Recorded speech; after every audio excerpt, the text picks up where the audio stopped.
प्यारे भक्तों, आज हम आपको वेद माता गायत्री जी का महामंत्र सुनाने वाले हैं। शास्त्रों में ऐसा वर्णित है कि महामंत्र जितने जग माही, कोई गायत्री मंत्र सम नाही। इसका अर्थ है कि इस संसार में जितने भी मंत्र हैं, कोई भी मंत्र गायत्री मंत्र के समान नहीं है। अर्थात गायत्री मंत्र सभी मंत्रों का महामंत्र है। ऋषियों के द्वारा कहा गया है कि गायत्री मंत्र सद्बुद्धि को प्रदान करने वाला मंत्र है, तभी इसे मंत्रों का मुकुटमणि कहा गया है। प्यारे भक्तों, गायत्री मंत्र को सनातन धर्म में सबसे महत्वपूर्ण मंत्र माना गया है। प्यारे भक्तों, हमारे चारों वेदों में इस गायत्री मंत्र का उल्लेख किया गया है। आप लोग इससे अंदाजा लगा सकते हैं कि हमारा गायत्री मंत्र कितना प्रभावशाली और शक्तिशाली है। इस महामंत्र के नियमित 108 बार जाप या श्रवण करने से भक्त के आसपास नकारात्मक शक्तियां यानी भूत प्रेत नहीं आते हैं। साथ ही इस मंत्र के जाप या श्रवण से बीमारियों का अंत हो जाता है। अगर कोई बीमारी है, आप इस मंत्र का जाप या श्रवण प्रतिदिन करते हैं तो तुरंत लाभ प्राप्त होता है। छात्रों के लिए यह मंत्र अत्यंत उपयोगी है, क्योंकि इस मंत्र को सद्बुद्धि प्राप्ति मंत्र कहा गया है। इस मंत्र का जाप या श्रवण करने से बुद्धि प्रखर होती है। किसी भी विषय को लंबे समय तक याद रखा जा सकता है। प्यारे भक्तों, गायत्री मंत्र में 24 अक्षर हैं, यानी इसे 24 शक्तियों की सिद्धियों का प्रतीक माना गया है। इसलिए यह महामंत्र भक्त की सभी मनोकामनाओं को पूरी करता है। यह मंत्र आपको धन, यश, वैभव, सुख, समृद्धि, सद्बुद्धि प्रदान करता है। प्यारे भक्तों, आइए इस गायत्री महामंत्र को कम से कम 108 बार सुन लेते हैं। लेकिन उससे पहले सभी भक्तों से एक छोटा सा निवेदन है। वीडियो पसंद आए तो दिल से एक लाइक करिएगा और इसी तरह के कल्याणकारी वीडियो आगे भी देखने के लिए हमारे चैनल सिद्ध मंत्र को सब्सक्राइब करके कमेंट में जय माता गायत्री जरूर लिखें। प्यारे भक्तों, मंत्र इस प्रकार है। ओम भूर्भुवः स्वः तत्सवितुर्वरेण्यं भर्गो देवस्य धीमहि धियो यो नः प्रचोदयात्। ओम भूर्भुवः स्वः तत्सवितुर्वरेण्यं भर्गो देवस्य धीमहि धियो यो नः प्रचोदयात्। ओम भूर्भुवः स्वः तत्सवितुर्वरेण्यं भर्गो देवस्य धीमहि धियो यो नः प्रचोदयात्। ओम भूर्भुवः स्वः तत्सवितुर्वरेण्यं भर्गो देवस्य धीमहि धियो यो नः प्रचोदयात्।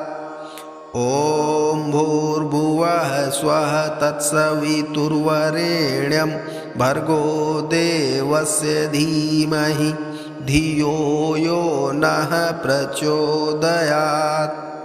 ओम भूर्भुवः स्वः तत्सवितुर्वरेण्यं भर्गो देवस्य धीमहि धियो यो नः प्रचोदयात्।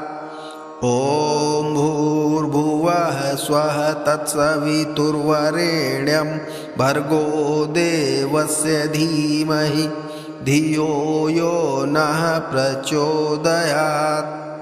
ओम भूर्भुवः स्वः तत्सवितुर्वरेण्यं भर्गो देवस्य धीमहि धियो यो नः प्रचोदयात्।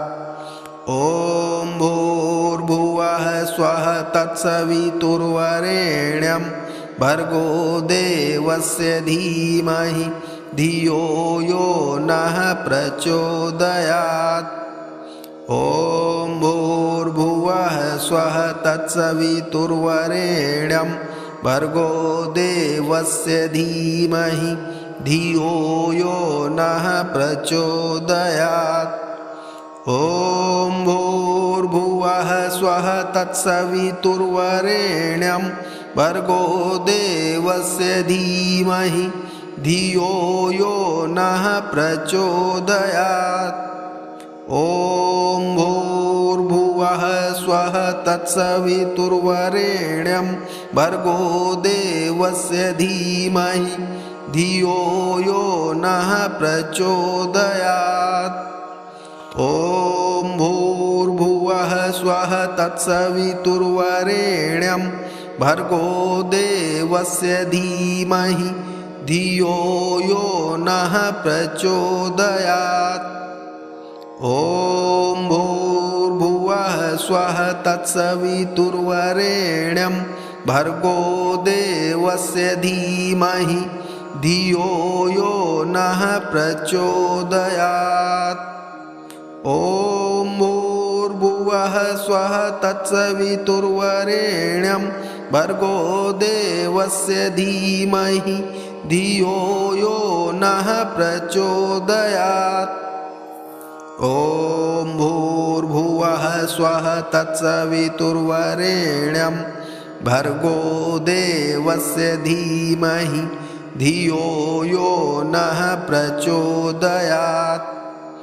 ॐ भूर्भुवः स्वः तत्सवितुर्वरेण्यं भर्गो देवस्य धीमहि धियो यो नः प्रचोदयात्। ॐ भूर्भुवः स्वः तत्सवितुर्वरेण्यं भर्गो देवस्य धीमहि धियो यो नः प्रचोदयात्। ॐ भूर्भुवः स्वः तत्सवितुर्वरेण्यं भर्गो देवस्य धीमहि धियो यो नः प्रचोदयात्। ॐ भूर्भुवः स्वः तत्सवितुर्वरेण्यं भर्गो देवस्य धीमहि धियो यो नः प्रचोदयात्। ॐ भूर्भुवः स्वः तत्सवितुर्वरेण्यं भर्गो देवस्य धीमहि धियो यो नः प्रचोदयात्। ॐ भूर्भुवः स्वः तत्सवितुर्वरेण्यं भर्गो देवस्य धीमहि धियो यो नः प्रचोदयात्। ॐ भूर्भुवः स्वः तत्सवितुर्वरेण्यं भर्गो देवस्य धीमहि धियो यो नः प्रचोदयात्। ॐ भूर्भुवः स्वः तत्सवितुर्वरेण्यं भर्गो देवस्य धीमहि धियो यो नः प्रचोदयात्। ॐ भूर्भुवः स्वः तत्सवितुर्वरेण्यं भर्गो देवस्य धीमहि धियो यो नः प्रचोदयात्। ॐ भूर्भुवः स्वः तत्सवितुर्वरेण्यं भर्गो देवस्य धीमहि धियो यो नः प्रचोदयात्। ॐ भूर्भुवः स्वः तत्सवितुर्वरेण्यं भर्गो देवस्य धीमहि धियो यो नः प्रचोदयात्। ॐ भूर्भुवः स्वः तत्सवितुर्वरेण्यं भर्गो देवस्य धीमहि धियो यो नः प्रचोदयात्। ॐ भूर्भुवः स्वः तत्सवितुर्वरेण्यं भर्गो देवस्य धीमहि धियो यो नः प्रचोदयात्। ॐ भूर्भुवः स्वः तत्सवितुर्वरेण्यं भर्गो देवस्य धीमहि धियो यो नः प्रचोदयात्। ॐ भूर्भुवः स्वः तत्सवितुर्वरेण्यं भर्गो देवस्य धीमहि धियो यो नः प्रचोदयात्। ॐ भूर्भुवः स्वः तत्सवितुर्वरेण्यं भर्गो देवस्य धीमहि धियो यो नः प्रचोदयात्। ॐ भूर्भुवः स्वः तत्सवितुर्वरेण्यं भर्गो देवस्य धीमहि धियो यो नः प्रचोदयात्। ॐ भूर्भुवः स्वः तत्सवितुर्वरेण्यं भर्गो देवस्य धीमहि धियो यो नः प्रचोदयात्। ॐ भूर्भुवः स्वः तत्सवितुर्वरेण्यं भर्गो देवस्य धीमहि धियो यो नः प्रचोदयात्। ॐ भूर्भुवः स्वः तत्सवितुर्वरेण्यं भर्गो देवस्य धीमहि धियो यो नः प्रचोदयात्। ॐ भूर्भुवः स्वः तत्सवितुर्वरेण्यं भर्गो देवस्य धीमहि धियो यो नः प्रचोदयात्। ॐ भूर्भुवः स्वः तत्सवितुर्वरेण्यं भर्गो देवस्य धीमहि धियो यो नः प्रचोदयात्। ॐ भूर्भुवः स्वः तत्सवितुर्वरेण्यं भर्गो देवस्य धीमहि धियो यो नः प्रचोदयात्। ॐ भूर्भुवः स्वः तत्सवितुर्वरेण्यं भर्गो देवस्य धीमहि धियो यो नः प्रचोदयात्। ॐ भूर्भुवः स्वः तत्सवितुर्वरेण्यं भर्गो देवस्य धीमहि धियो यो नः प्रचोदयात्। ॐ भूर्भुवः स्वः तत्सवितुर्वरेण्यं भर्गो देवस्य धीमहि धियो यो नः प्रचोदयात्।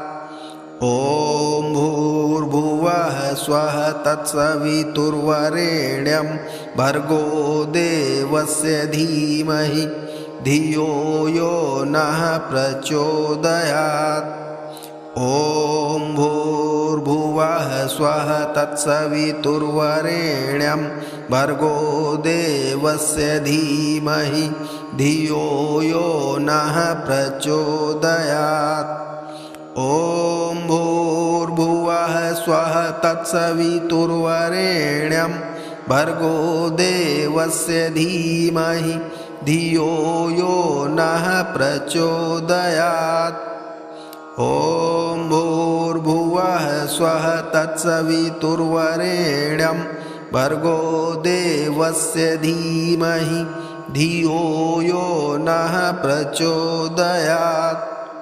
ॐ भूर्भुवः स्वः तत्सवितुर्वरेण्यं भर्गो देवस्य धीमहि धियो यो नः प्रचोदयात्। ॐ भूर्भुवः स्वः तत्सवितुर्वरेण्यं भर्गो देवस्य धीमहि धियो यो नः प्रचोदयात्। ॐ भूर्भुवः स्वः तत्सवितुर्वरेण्यं भर्गो देवस्य धीमहि धियो यो नः प्रचोदयात्। ॐ भूर्भुवः स्वः तत्सवितुर्वरेण्यं भर्गो देवस्य धीमहि धियो यो नः प्रचोदयात्। ॐ भूर्भुवः स्वः तत्सवितुर्वरेण्यं भर्गो देवस्य धीमहि धियो यो नः प्रचोदयात्। ॐ ॐ भूर्भुवः स्वः तत्सवितुर्वरेण्यं भर्गो देवस्य धीमहि धियो यो नः प्रचोदयात्। ॐ भूर्भुवः स्वः तत्सवितुर्वरेण्यं भर्गो देवस्य धीमहि धियो यो नः प्रचोदयात्। ॐ भूर्भुवः स्वः तत्सवितुर्वरेण्यं भर्गो देवस्य धीमहि धियो यो नः प्रचोदयात्। ॐ भूर्भुवः स्वः तत्सवितुर्वरेण्यं भर्गो देवस्य धीमहि धियो यो नः प्रचोदयात्।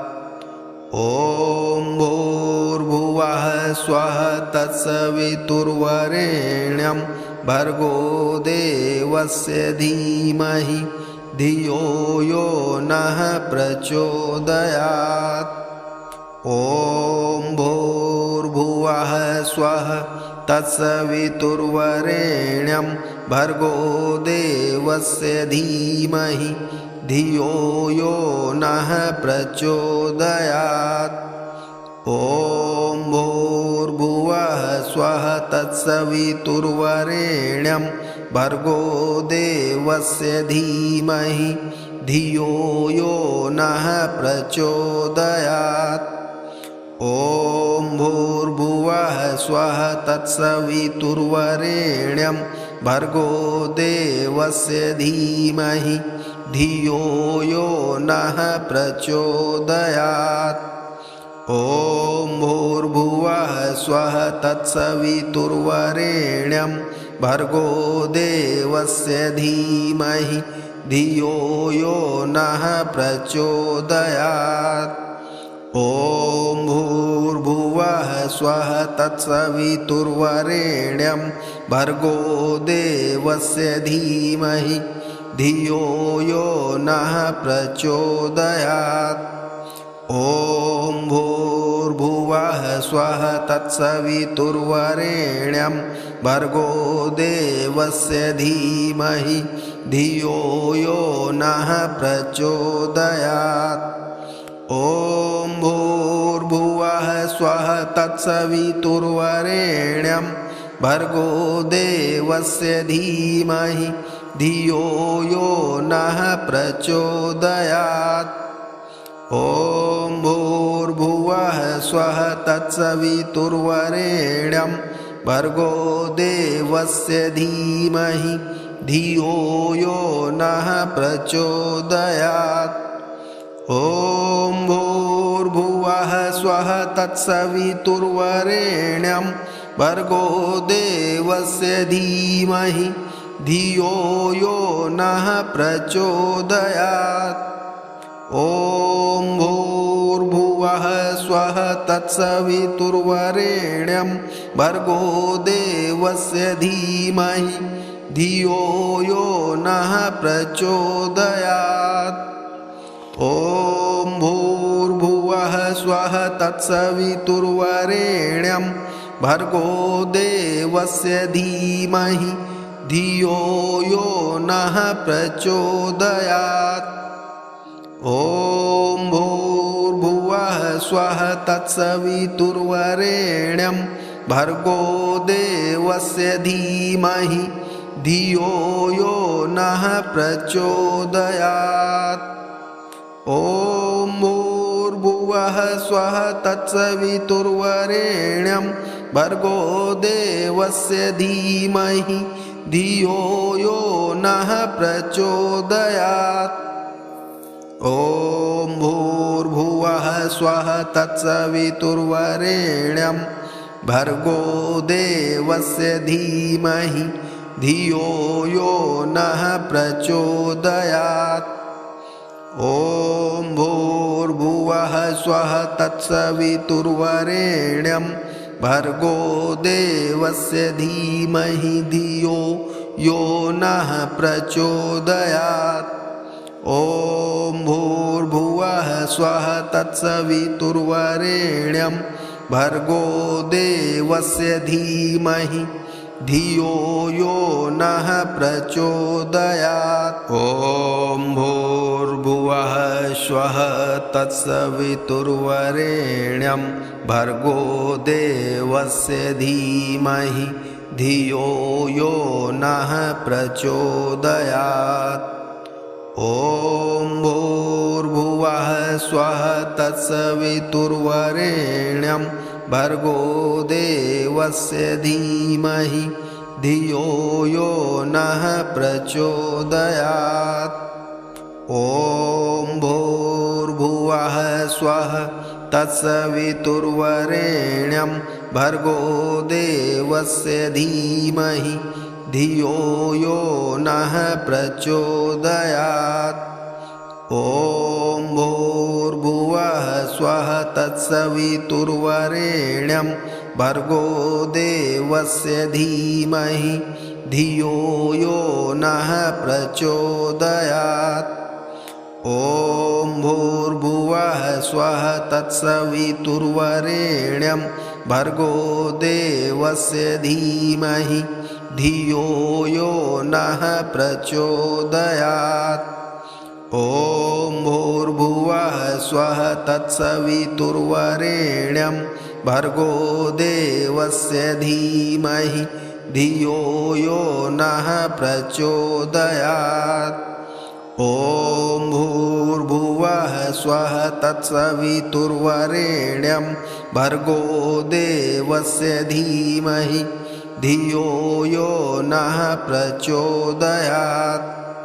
ॐ भूर्भुवः स्वः तत्सवितुर्वरेण्यं भर्गो देवस्य धीमहि धियो यो नः प्रचोदयात्। ॐ भूर्भुवः स्वः तत्सवितुर्वरेण्यं भर्गो देवस्य धीमहि धियो यो नः प्रचोदयात्। ॐ भूर्भुवः स्वः तत्सवितुर्वरेण्यं भर्गो देवस्य धीमहि धियो यो नः प्रचोदयात्। ॐ भूर्भुवः स्वः तत्सवितुर्वरेण्यं भर्गो देवस्य धीमहि धियो यो नः प्रचोदयात्। ॐ भूर्भुवः स्वः तत्सवितुर्वरेण्यं भर्गो देवस्य धीमहि धियो यो नः प्रचोदयात्। ॐ भूर्भुवः स्वः तत्सवितुर्वरेण्यं भर्गो देवस्य धीमहि धियो यो नः प्रचोदयात्। ॐ भूर्भुवः स्वः तत्सवितुर्वरेण्यं भर्गो देवस्य धीमहि धियो यो नः प्रचोदयात्। ॐ भूर्भुवः स्वः तत्सवितुर्वरेण्यं भर्गो देवस्य धीमहि धियो यो नः प्रचोदयात्। ॐ भूर्भुवः स्वः तत्सवितुर्वरेण्यं भर्गो देवस्य धीमहि धियो यो नः प्रचोदयात्। ॐ भूर्भुवः स्वः तत्सवितुर्वरेण्यं भर्गो देवस्य धीमहि धियो यो नः प्रचोदयात्। ॐ भूर्भुवः स्वः तत्सवितुर्वरेण्यं भर्गो देवस्य धीमहि धियो यो नः प्रचोदयात्। ॐ भूर्भुवः स्वः तत्सवितुर्वरेण्यं भर्गो देवस्य धीमहि धियो यो नः प्रचोदयात्। ॐ भूर्भुवः स्वः तत्सवितुर्वरेण्यं भर्गो देवस्य धीमहि धियो यो नः प्रचोदयात्। ॐ भूर्भुवः स्वः तत्सवितुर्वरेण्यं भर्गो देवस्य धीमहि धियो यो नः प्रचोदयात्। ॐ भूर्भुवः स्वः तत्सवितुर्वरेण्यं भर्गो देवस्य धीमहि धियो यो नः प्रचोदयात्। ॐ भूर्भुवः स्वः तत्सवितुर्वरेण्यं भर्गो देवस्य धीमहि धियो यो नः प्रचोदयात्। ॐ भूर्भुवः स्वः तत्सवितुर्वरेण्यं भर्गो देवस्य धीमहि धियो यो नः प्रचोदयात्। ॐ भूर्भुवः स्वः तत्सवितुर्वरेण्यं भर्गो देवस्य धीमहि धियो यो नः प्रचोदयात्। ॐ भूर्भुवः स्वः तत्सवितुर्वरेण्यं भर्गो देवस्य धीमहि धियो यो नः प्रचोदयात्। ॐ भूर्भुवः स्वः तत्सवितुर्वरेण्यं भर्गो देवस्य धीमहि धियो यो नः प्रचोदयात्। ॐ भूर्भुवः स्वः तत्सवितुर्वरेण्यं भर्गो देवस्य धीमहि धियो यो नः प्रचोदयात्। ॐ भूर्भुवः स्वः तत्सवितुर्वरेण्यं भर्गो देवस्य धीमहि धियो यो नः प्रचोदयात्। ॐ भूर्भुवः स्वः तत्सवितुर्वरेण्यं भर्गो देवस्य धीमहि धियो यो नः प्रचोदयात्। ॐ भूर्भुवः स्वः तत्सवितुर्वरेण्यं भर्गो देवस्य धीमहि धियो यो नः प्रचोदयात्। ॐ भूर्भुवः स्वः तत्सवितुर्वरेण्यं भर्गो देवस्य धीमहि धियो यो नः प्रचोदयात्। ॐ भूर्भुवः स्वः तत्सवितुर्वरेण्यं भर्गो देवस्य धीमहि धियो यो नः प्रचोदयात्। ॐ भूर्भुवः स्वः तत्सवितुर्वरेण्यं भर्गो देवस्य धीमहि धियो यो नः प्रचोदयात्।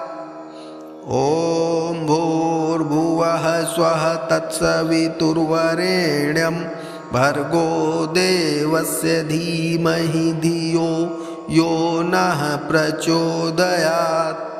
ॐ भूर्भुवः स्वः तत्सवितुर्वरेण्यं भर्गो देवस्य धीमहि धियो यो नः प्रचोदयात्।